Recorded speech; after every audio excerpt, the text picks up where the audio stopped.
The wind that whispers into the tree leaves that fly by with all of those sounds that make some kind of manipulation to hear.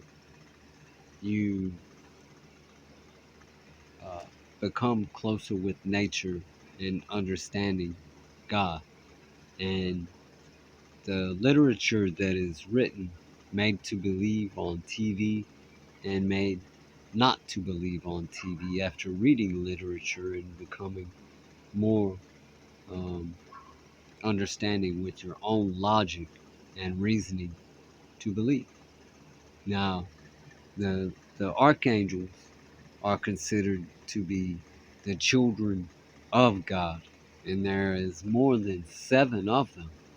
But in that tree, had that seven branched out and made the consideration of 144,000, so it is written that after Jesus Christ crossing with the divinations that practice with the denominations of the churches seek, kill, and destroy for the practice of law, whether it be an unrighteous law, only where God's children punish for all of them that are guilty by the practice of law, but in the moral ethic they are not guilty, but all of the people that they have arrested and trophied themselves with their spiritual um, nature given into all of God's children,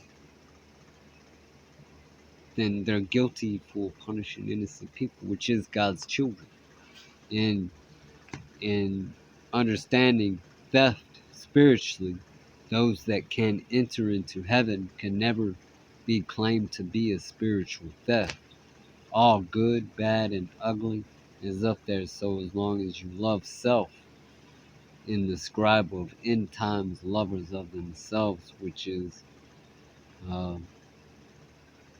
men giving birth to woman, and in woman giving birth to childbirth, which is everything evil to the people with their moral ethic, the child that needs correction and a constant spanking for uh, adapting to their own moral belief that a child should not be a child, and we should grow and conform ourselves to a money that has more power over God as a child to thieve. And in that theft, they do not pay, but God's children pay. This is the arc that I carry in understanding.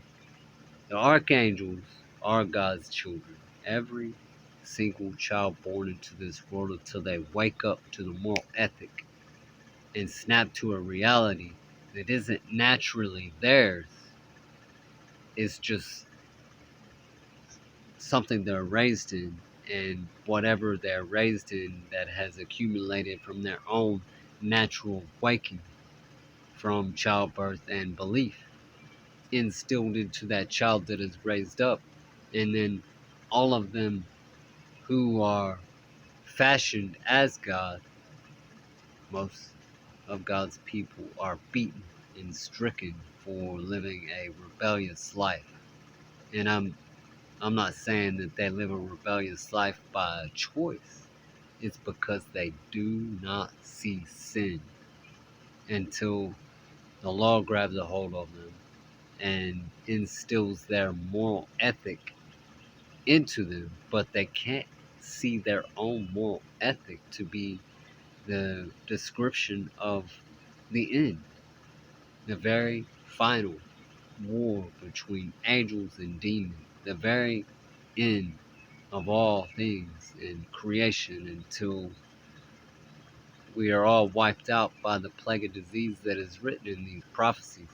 And I didn't make these prophecies, but are written, and a whole nother tested trial and tribulation in another race or right being of things that are raised up by God to see who belongs to God and who belongs to Caesar, which is the law of everything corrupt. And and when we consider an ark to be all of God's children, it says 7 of them.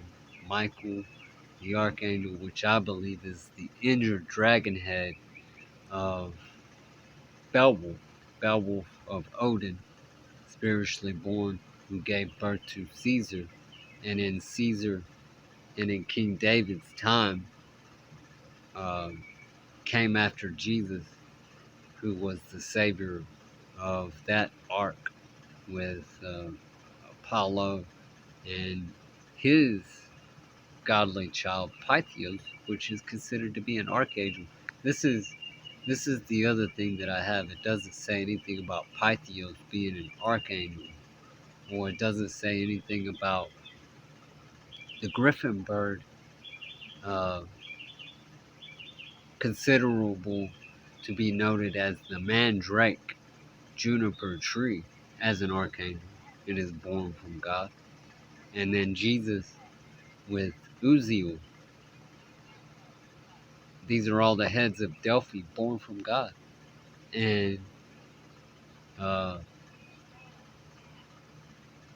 it doesn't say any of those things. Maybe they're branches of the real actual archangels that have come out. But Odin being with Michael the archangel, and then Beowulf being with Caesar, and then King David being with uh, Hades and Fafnir or Pharaoh, Fafnir, um, that death dragon, and so on. Many different types of ways to look at the archangels, but the archangels are the children of God who carry the good, bad, and the ugly all the way through to the end.